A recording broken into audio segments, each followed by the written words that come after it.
बिहार में एक जिला है जिसका नाम वैशाली है। यहाँ की नगरवधु आम्रपाली और यहाँ के राजाओं के किस्से इतिहास में भरे पड़े हैं। कहते हैं कि एक गरीब दंपति को एक अबोध मासूम लड़की आम के पेड़ के नीचे मिली। पता नहीं कौन था उसके माता पिता और क्यों उसे आम के वृक्ष के नीचे छोड़कर चले गए। आम के नीचे मिलने के कारण उसका नाम आम्रपाली रखा गया। आम्रपाली जब किशोरावस्था में पहुंची तो उसके रूप और सौंदर्य की चर्चा नगर में फैल गई। नगर का हर पुरुष उससे विवाह करने के लिए लालायित हो उठा। राजा से लेकर व्यापारी हर कोई आम्रपाली को पाना चाहता था।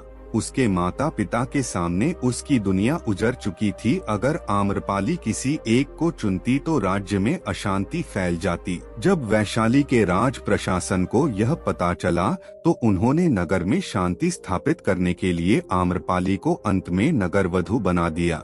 आम्रपाली को मार्ग कल्याणी की उपाधि 7 साल के लिए दी गई। इसे साम्राज्य की सबसे खूबसूरत और प्रतिभाशाली महिला को दिया जाता था। आम्रपाली को अपना महल मिला, सेविकाएं मिली और लोगों से शारीरिक संबंध बनाने के लिए चयन का अधिकार भी मिला। इसके साथ ही वह दरबार की नर्तकी भी बन गई। आम्रपाली के रूप की चर्चा जगत प्रसिद्ध थी और उस समय उसकी एक झलक पाने के लिए दूसरे देशों के अनेक राजकुमार उसके महल के चारों ओर अपनी डेरा डाले रहते थे। वैशाली में गौतम बुद्ध के प्रथम पदार्पण पर उनकी कीर्ति सुनकर उनके स्वागत के लिए 16 श्रृंगार कर अपनी परिचारिकाओं सहित आम्रपाली गंडक नदी के तट पर पहुंची। आम्रपाली को देखकर बुद्ध को अपने शिष्यों से कहना पड़ा कि तुम लोग अपनी आंखें बंद कर लो या नीचे कर लो, क्योंकि भगवान बुद्ध जानते थे कि आम्रपाली के सौंदर्य को देखकर उनके शिष्यों के लिए संतुलन रखना कठिन हो जाएगा। यह भी कहते हैं कि आम्रपाली एक बौद्ध भिक्षु पर मोहित हो गई थी। आम्रपाली ने बौद्ध भिक्षु को न केवल खाने पर आमंत्रित किया बल्कि 4 महीने के प्रवास के लिए भी अनुरोध किया था। बौद्ध भिक्षु ने उत्तर दिया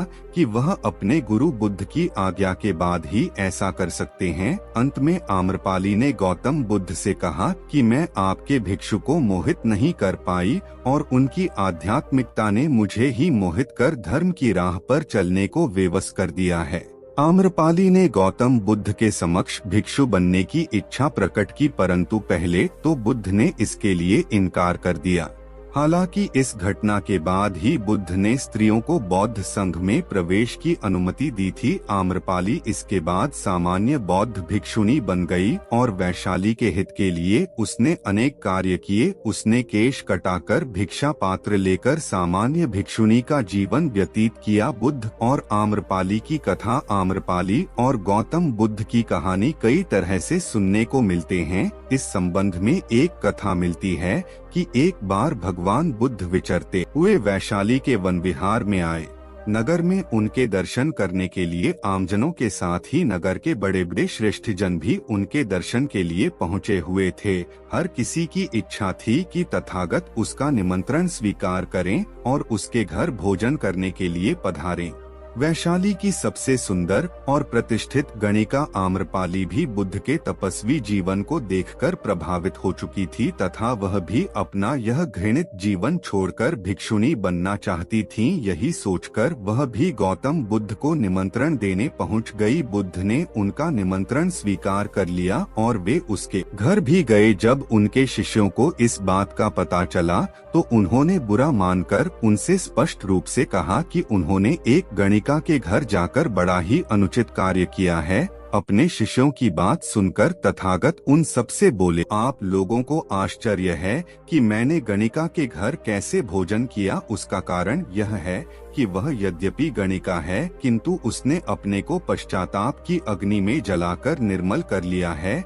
जिस धन को पाने के लिए मनुष्य मनौतियां करता है और न जाने क्या क्या तरीके इस्तेमाल करता है, उसी को आम्रपाली ने लात मारी है और अपना घृणित जीवन त्याग दिया है। ऐसे में मैं उसका निमंत्रण कैसे अस्वीकार कर सकता था। आप लोग स्वयं सोचे कि क्या अब भी उसे एक वैसा माना जाए। गौतम बुद्ध की बात सुनकर सभी शिष्यों को महसूस हुआ कि बुद्ध तो सही बात कह रहे हैं, इसलिए उन्हें बहुत पश्चाताप हुआ और उन्होंने तथागत से क्षमा मांगी। बुद्ध ने भी अपने शिष्यों को माफ कर दिया। दोस्तों, अगर आपको यह कहानी पसंद आई हो तो एक लाइक और हमें कमेंट करके जरूर बताएं। और अगर आप ऐसी ही प्रेरणादायक स्टोरी सुनना पसंद करते हैं तो हमारे साथ बने रहने के लिए हमारे इस चैनल को सब्सक्राइब करें, साथ ही बेल आइकन को ऑल पर सेट कर दें।